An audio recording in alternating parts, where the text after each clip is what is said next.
నక్షత్రానికి 10 పాయింట్లు అండి. ఉత్తర 1వ పాదానికి 17, ఉత్తర 2, 3, 4 పాదాలకు 17, హస్తాకి 20 అండి. చిత్త 1, 2 పాదాలకు 21, చిత్త 3, 4 పాదాలకు 28, స్వాతికి 27, విశాఖ 1, 2, 3 పాదాలకు 34 అండి. తర్వాత విశాఖ 4వ పాదానికి 24 అండి. తర్వాత అనురాధకు 7 వస్తుంది కాబట్టి అనురాధ నక్షత్రం ఎట్టి పరిస్థితుల్లో చిత్త 3, 4 పాదాలకు పడదండి. తర్వాత జ్యేష్ఠ నక్షత్రానికి 21, మూలకు 28, పూర్వాషాఢకు 13, ఉత్తరాషాఢ 1వ పాదానికి 21, తర్వాత ఉత్తరాషాఢ 2, 3, 4 పాదాలకు 25, తర్వాత శ్రవణం 27, ధనిష్ట 1, 2 పాదాలకు 26, ధనిష్ట 3, 4 పాదాలకు 20, శతభిషం 26, పూర్వభాద్ర 1, 2, 3 పాదాలు 20, తర్వాత పూర్వభాద్ర 4వ పాదానికి 15 పాయింట్లు వస్తున్నాయండి, గమనించండి. ఉత్తరాభాద్రకు 4 పాయింట్లు మాత్రమే వస్తున్నాయి కాబట్టి ఎట్టి పరిస్థితుల్లో రిజెక్ట్ చేయాలి.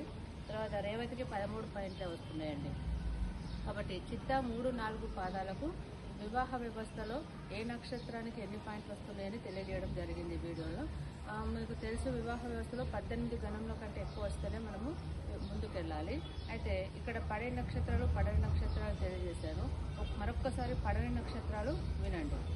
హరణి 15, మృగశిర 1, 2, 12, మృగశిర 3, 4, 13, పుష్యమి 12, కుబ్బ 10, ఉత్తర 1వ పాదం 17, ఉత్తర 2, 3, 4 పాదాలు 17, అనురాధ 7, పూర్వాషాఢ 13, ఉత్తర పూర్వ భాద్ర 4వ పాదము 15, ఉత్తర భాద్ర 4 పాయింట్లు, రేవతికి 13 పాయింట్లు. ఈ నక్షత్రాలకు పాయింట్లు తక్కువ వస్తున్నాయి కాబట్టి పడదండి, గమనించండి. తర్వాత చిత్త 3, 4 పాదాలకు కూడా వారికి తారాబలం గురించి తెలియజేస్తాను.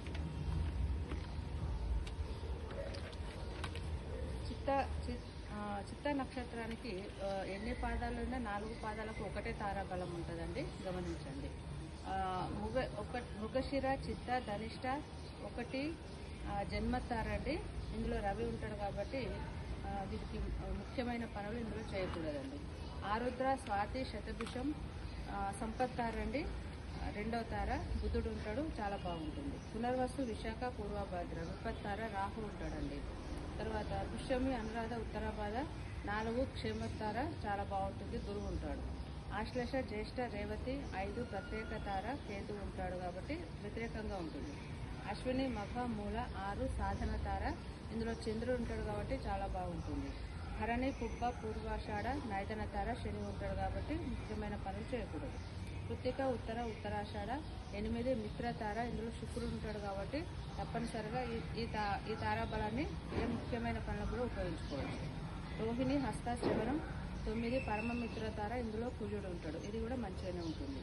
తర్వాత చిత్ర నక్షత్రములకు అధిపతి కుజుడు అండి, దేవత విశ్వకర్మ దేవుడు. తర్వాత వీరు పగడం ధరించవాడు. కుజుని ఆధిపత్యం వల్ల వీరు ధైర్యవంతులు, కార్యనిర్వహణలో నైపుణ్యం గలవారు. తర్వాత కళలు, డిజైన్, ఆభరణాల రూపకల్పన, శిల్పకళ, ఫ్యాషన్ లాంటి రంగాలలో ప్రతిభ చూపుతారు.